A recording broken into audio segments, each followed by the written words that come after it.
very warm welcome to my guest on this fireside chat, Ananya Birla, Director of the Aditya Birla Management Corporation. Ananya.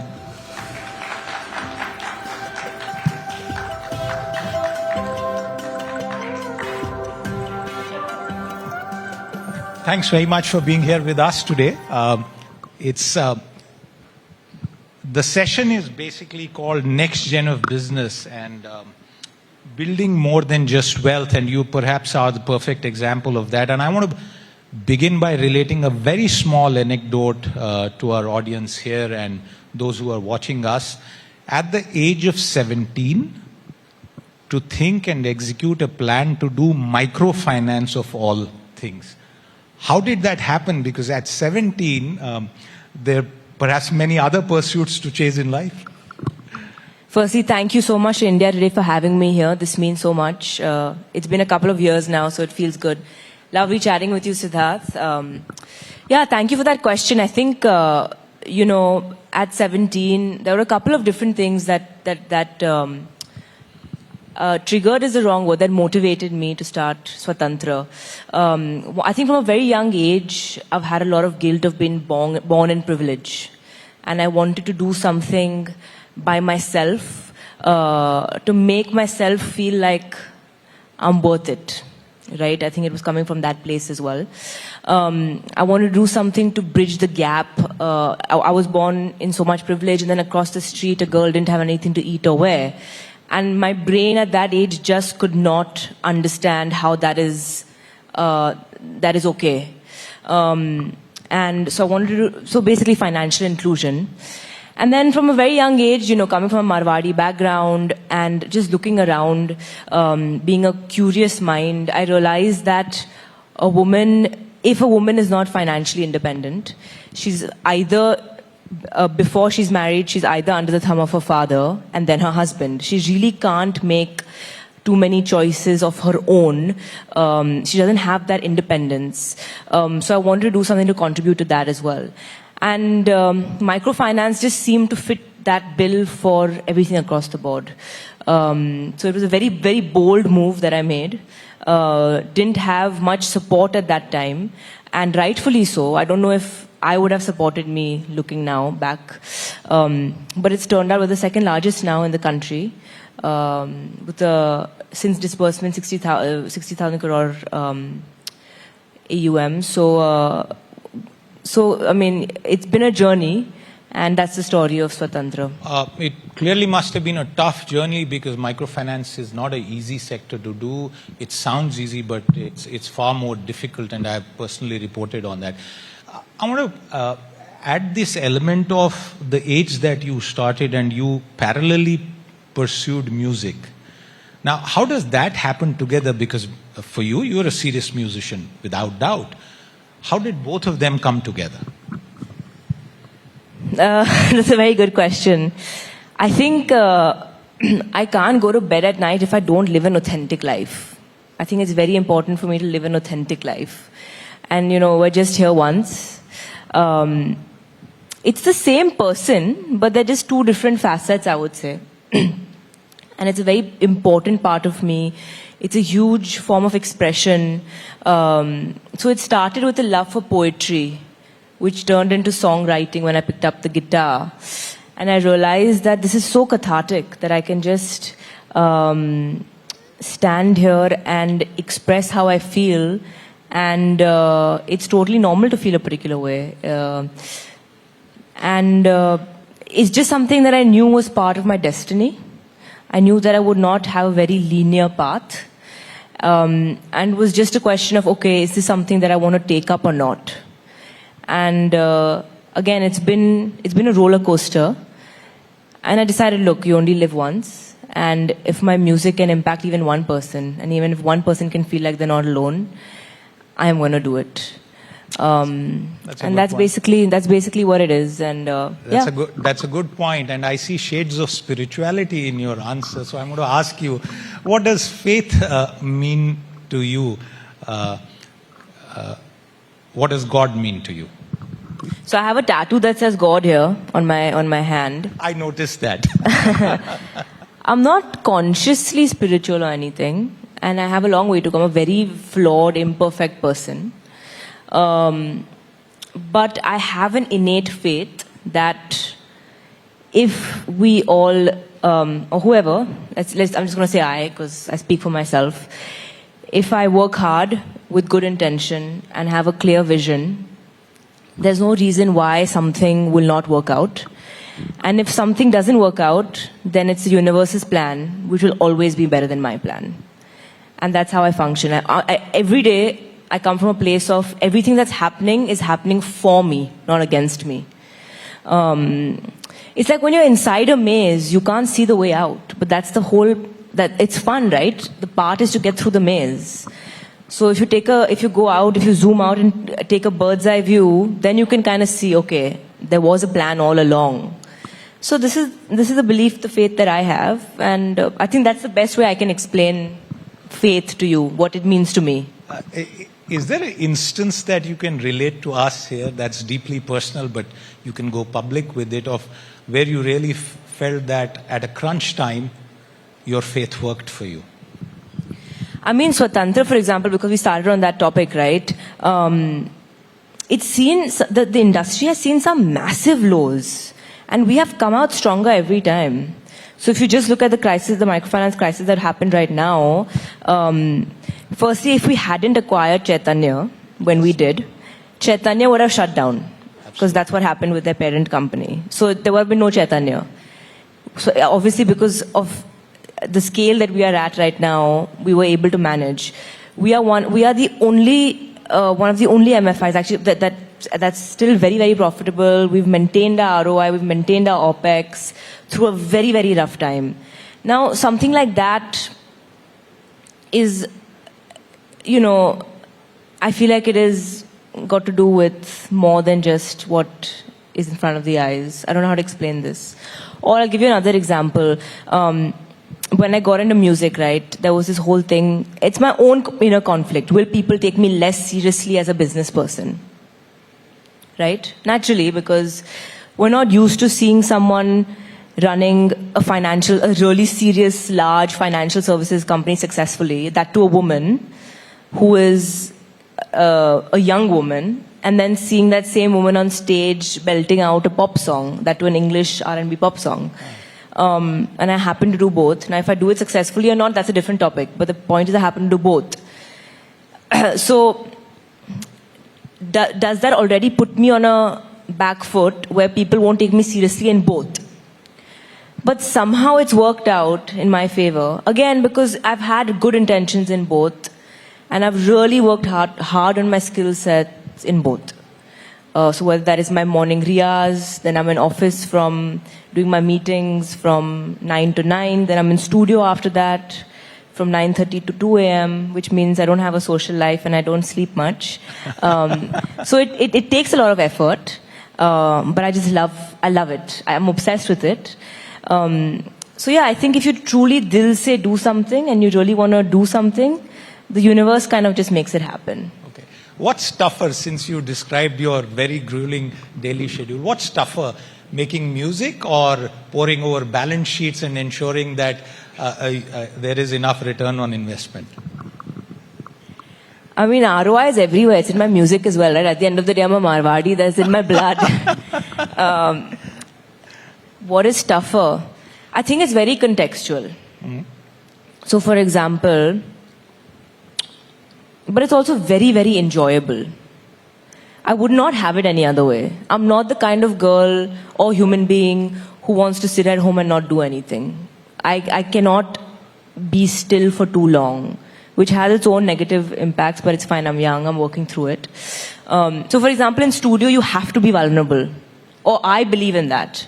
So every song I have written so far, the new songs I am writing, I have written to release soon, are all from experiences. And from the heart. And from the heart, right? And from the soul, really. Now you have to open up about your entire life to your co-writers, to your producers. So it becomes like a mini therapy session with people who are not therapists. So that can be uncomfortable sometimes, yes, right? So you have to have that sense of vulnerability. So that could be hard. Obviously, when it comes to music, it's much more. It's your face out there. that comes with other pressures. In the business world, being a woman, being the first woman in a legacy of only men, who's working in the family business, who's also started her own businesses, being taken seriously, especially when I have this other facet of mine as well. Having to manage teams. I'm very lucky. I have great teams across the board. But it's a continuous thing, right? It's a 24/7 thing. It's just running a business is 24/7, 365 days, 366, depending if it's a leap year or not. So it really, I don't know which one's harder. It really depends. It's like asking me to choose between my mom and my dad. The very important point about working hard, and in the context of the controversy we saw when Mr. Narayan Murthy exhorted people to work much harder, that's a very good point. But I want to ask you, what does it mean to be a Birla? Because it's not just a business legacy, it's not a massive mega billion-dollar corporation. By the way, one of the largest Indian investors in the United States is the Aditya Birla Group. The largest. The largest. And in the context of what's happening, I think that's a very important point to note. But what does it mean to be a Birla? Because your wider family, that surname is associated with our freedom struggle as well. Yeah. What does it mean to be a Birla? I think, at the end of the day, everyone sitting here, what does it mean to be your parents' son or daughter? It's literally the same thing. I want to make my parents proud. Yes, there are more eyeballs on me, I would say. But even just eyeballs or pressure? It's self-induced pressure, right? Okay. So I can choose. Let's say let's say we were having an interview and it's going very pleasantly. Let's say it wasn't going pleasantly, and I've had interviews like that. And let's say you were putting pressure on me or you were asking me some questions. It's on me on how I want to take it, right? Yes, yes. It's about how I react to a situation. So I would say it's all self-induced. Initially, that pressure was humongous. I put a lot of pressure on myself. I still do. But that's just because I have a inner critic that wants to do better, that wants to be a better person, that wants to be a better business person, that wants to be a better artist. But none of that comes from anybody external or from my family at all. Yes, I'm aware that there are more eyeballs on me. Yes, I'm extremely aware that one wrong step and it could have a repercussion on 5 to 6 generations before me. And that's something I do not take lightly at all. So yes, that pressure, of course, that's there without question. But Ananya, would that pressure mean, and because you spoke about the legacy, does that mean that you are less willing to fail? Because part of business and entrepreneurship particularly is that you fail, you learn, you iterate, reiterate, and get on with life. No, you have to fail. The success and failure are two sides of the same coin. And my parents say this to me all the time. The point Where is... did you fail? Sorry, I interrupted you. Where did you fail? I fail on a daily basis, I'm telling you. I literally fail on a daily basis. It's about how you react and how you learn from that failure. I don't know how to give you instances. I have failures all the time. That could be, for one, I'm really bad with time management, for example. My meetings run over. I'm stuck in traffic. Right now I have a slip disc. You're not alone. If I were to ask people to raise hands, this entire hall would go up. But so there are tons of things I need to work on. Okay. But I would say that those are areas of, it's a white space. Okay. It's areas of growth, and I have a long way to go.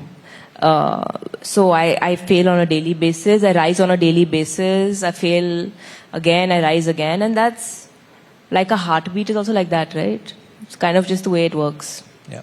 Okay. I want to explore your management style and what you have learned from the family and what you have done yourself, the innovation or the changes that you have brought about. If you could flesh it out for us.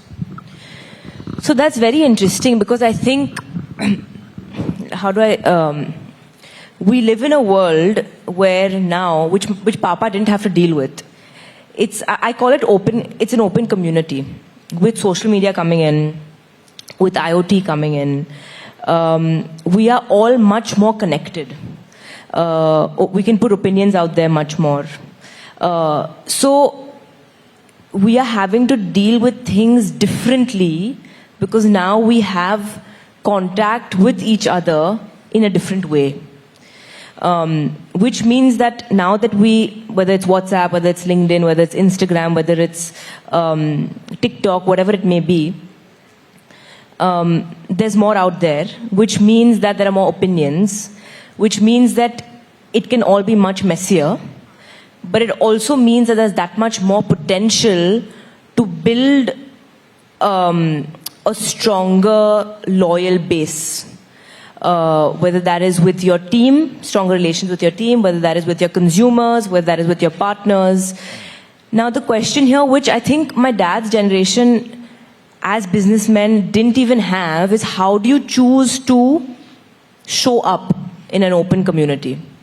Now you can either show up as someone because this is curated reality, right? You don't really know what's going on in my home. Yeah. You can be relatable, you can be aspirational. I have chosen, my team and I have very consciously chosen to take the authentic route. Would I be right in describing what you just said, to try and capture it Yes. in a caption? Crowdsourced management, is that the right No, way? so I'm just getting to it. Yeah. So I think, let's say if I had to really compare, let's say Papa was sitting here and I was sitting here in my meetings, I think I am much closer to my team, number one. Just because of this, right? We're in communication much more. Because of work from home as well, there's a lot more that I'm working on my phone, on my laptop. Yeah. Papa's more, he goes to office. I also go to office, but in person more. Yeah. So that's one difference. I'm much closer to my team. Because of the music side, we are personally connected as well. He has more of I'm at work and then I'm at home. I am more of lines are quite blurred. So people I work with have been my friends since many, many years. So that's another difference. I am a bit more informal with the way I conduct certain meetings. He's a bit more formal. I am more authentic with how I present myself to my team. So for example, let's say I have a slip disc, I'll tell them I have a slip disc. My dad wouldn't tell them. What else? For example, for my team and everyone that I work with, we give things like menstruation leave, we give mental health leave. I think for Papa's generation, that was not important at that time. But I would say he is a more disciplined, I think I'm just a not as refined version of him. Well, that's a very, very... Is how I would put it across. But these are the different... I'm trying to give you differences, very practical differences so the audience can understand. But all of this stems from the fact that I think we're just more open in our generation. And the entire world, right, we're exposed more. The mobile phone came 94, I think. Yeah. Right.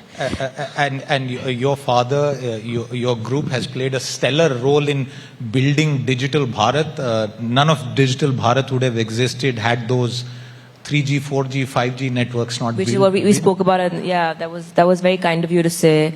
I'm sure he'll see this, but I'll tell him that you said that. Okay, as we wind down the conversation, I want you to tell us, what would you like to be remembered as someone who added and created more wealth, or as someone who did something innovative and created scale and a never before kind of event? I don't know. I don't want to work this up. I don't want to do this backwards. It's never worked for me. I think it's really important for me to do what I'm doing and do it with all my heart. Of course, ROI is very important. Going beyond ROI is very important. Now, what that leaves people with, I would like to leave that up to people to decide. I think that's only fair. But if there's one thing I would say is, I would like people to say that she made me feel a certain way. I don't know, good or bad. But when you make someone feel a certain way, they don't forget that. Okay, that's a very good answer. One final question, and I'm fortunate in my job as a journalist to meet lots of next gen people from business families across sectors, and I have noticed that many people of your generation would rather not slog it out. They would like. Are you sure? Yeah, some of them. I don't want to take names. Yeah, no. But you know, they wouldn't want to slog it off. Then they certainly don't want to be, for example, doing darshan at Delhi Darbar, because the way technology has changed the way business, and we have lesser regulations now, and they certainly also may not want to live off their parents' money. Is that something that you see in your cohort, or is your generation as committed to building India and building business as your father or your grandfather's generation? So from everyone, I'm quite a hermit. Like I'm quite like I told you what my schedule pretty much is like, and then I'm just at home after that. So from the ones I know, everyone's very committed. But having said that, I can only speak for myself. I think Papa was dedicated in a different way. I am dedicated in a different way. I think Dadaji was dedicated in a different way. BK Dadaji was dedicated in a different way. And GD Dadaji was dedicated in a different way. And the world is so different. We are such different personalities. I think the one thing that brings us all together as Birlas are the values that we have. Of honesty, hard work, integrity, of teamwork, of equality. So I think the values bring us together. And but like I said, I just think I'm a Chinese version of my father. Well, that's certainly a beautiful way to end this I'm conversation. getting looks from my team like, what have you just said? He's just a much better version of me. Like, I don't know, I look up to him. I'm like, okay, I see myself there, but like, you're just so much cooler than I am. Well, that's a brilliant and beautiful way to bring this conversation to an end. Ananya Birla, thank you very much for being here with us. A round of applause for Ananya Birla. Thank you so much. Thank you for having me. Thank you.